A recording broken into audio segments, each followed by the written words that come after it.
धोनी ने पता नहीं कहाँ देखा, उसको पकड़ के उसको ग्रूम कर लिया into a lethal match winner. He knows how to use his players when, और वो सोचते रहते हैं.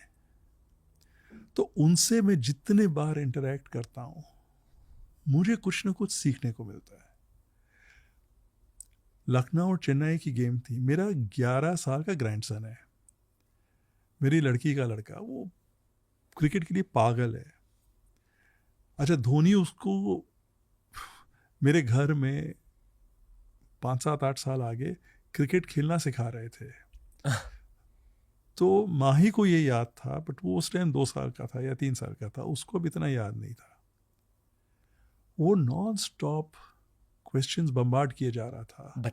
बच्चा 10.5 साल का, कि why this, why not this, why this, why, what would you say for this, what, how would you make.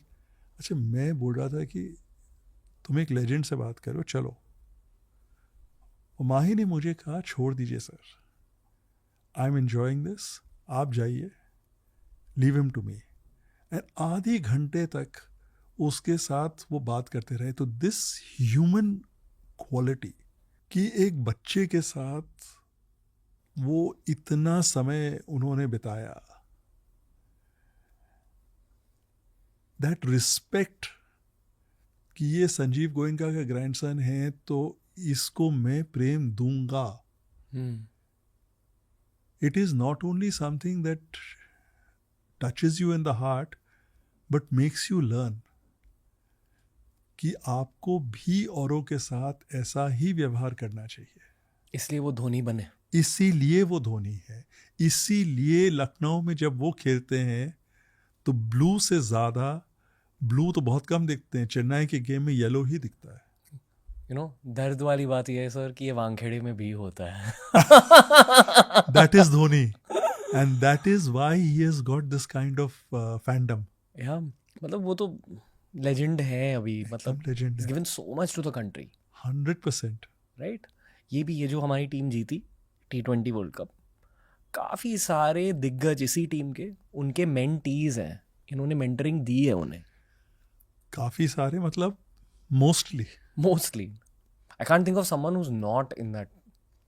Hardik been mentored, Jesse bhai been mentored, Kohli, Rohit obviously been mentored. ये जो core है अपना, it's all Rishabh Pant obviously mentored. Rishabh Pant तो एकदम Dhoni fan है. जी, just like all of us. Like all of us. But वो ज़्यादा है विकेट कीपर बैट्समैन.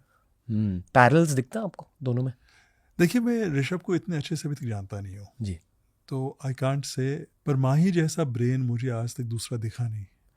सर ये ओके, 2 सवाल है उनके ब्रेन से रिलेटेड. जो आपने अपने पोते के साथ इंटरेक्शन के बारे में बताया कि MS Dhoni was enjoying the interaction.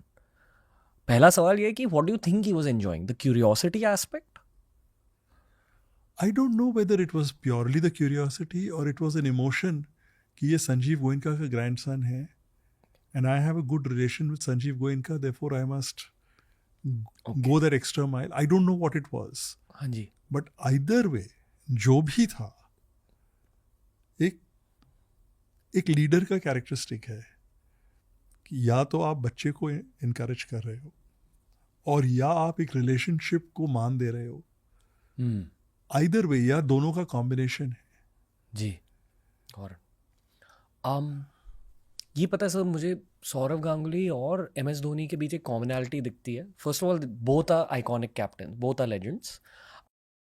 I personally feel कि इंटुइशन जो शब्द होता है, यानी कि सिक्स्थ सेंस, उसका देखने का साइंटिफिक नज़रिया ये है कि इट्स पैटर्न रिकग्निशन. देखिए, आपने भी अभी आपका business career 40 years 50 years long है रफली. ऑब्वियसली आपकी एक पैटर्न रिकग्निशन बन जाती है, इतना ज़्यादा एक्सपीरियंस है. Then you know what to do in certain situations. Similarly MS Dhoni ने इतने सारे मैचेस खेले तो he knows what to do. But इसी सिक्स सेंस इंटुइशन को देखने का एक स्पिरिचुअल पर्सपेक्टिव ये रहता है कि कुछ ऐसे इंसान है जिन्हें फ्यूचर हल्के से दिख जाता है. बिल्कुल. करेक्ट. बिल्कुल. But it can't just be scientific pattern recognition. कुछ तो है डिवाइन.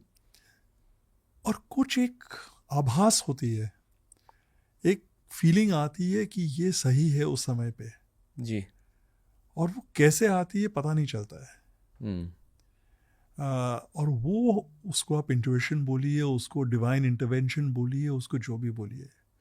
मैं पर्सनली एस्ट्रोलॉजी में बहुत ज़्यादा विश्वास करता हूँ, मैं रिलीजन में बहुत विश्वास रखता हूँ, और मैं कर्म थ्योरी में भी बहुत विश्वास रखता हूँ। क्या?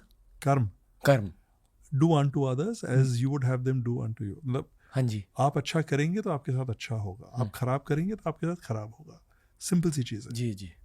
तो जो आपके साथ, अब देखिए, ये अब बिड डालना है आईपीएल टीम के लिए, आपने 50 कंसल्टेंट से डिस्कशन की, एक्सपर्ट से डिस्कशन किया, किसी ने 4,000 करोड़ कहा, किसी ने 5,000 करोड़ कहा, किसी ने 6,000 करोड़ कहा, फिर आपने आंकड़े निकाले, तो वो आपके जो नंबर्स थे वो बिटवीन 5.5 and 6,500 की रेंज पे आ रहे थे। That was the commercial thing. तो बिड देने के आगे वाले दिन की बात है, वीकेंड थी। आप ऑक्शंस की बात कर और रहे हो? नहीं, मैं मेन आईपीएल फ्रेंचाइज की बिड की बात कर जब रहा हूँ। एलएसजी। एलएसजी के लिए बिड किया, ओके। तो वो एक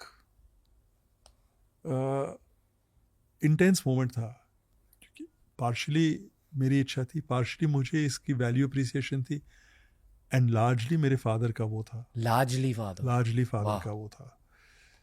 तो हम सब बैठे हुए थे, मेरी वाइफ, मेरा लड़का, मेरी डॉटर इन लॉ, मैं, शाम को चाय पी रहे थे, और एक मारवाड़ी स्नैक होता है सुहाली बोल के, वो आटे का फ्राइड होता है, हार्डकोर फ्राइड, मट्ठी। मठी, ओके। वो खा रहे थे, और उसके साथ मिर्ची की का अचार ले रहे थे, जी। और ये डिस्कशन हो रहा था कि बिड में फाइनल नंबर क्या डालें। फैमिली के साथ। हाँ। Okay. तो ये हुआ 6:30, 6:45, 7, सब डिस्कशन हुए। तो मेरी वाइफ ने मेरे को एक चीज़ कहा, एक कमर्शियल नंबर आपका क्या आता है? मैंने कहा 6,000 से 6,500। तो बोले ठीक है, यदि मैं आपकी जगह होती तो मैं 100 करोड़ पर ईयर एक्स्ट्रा डालती for papa's passion and your passion. तो इसीलिए 6,000 का 7,000। वो एक इंट्यूशन था कि ये विनिंग बिड हो सकती है।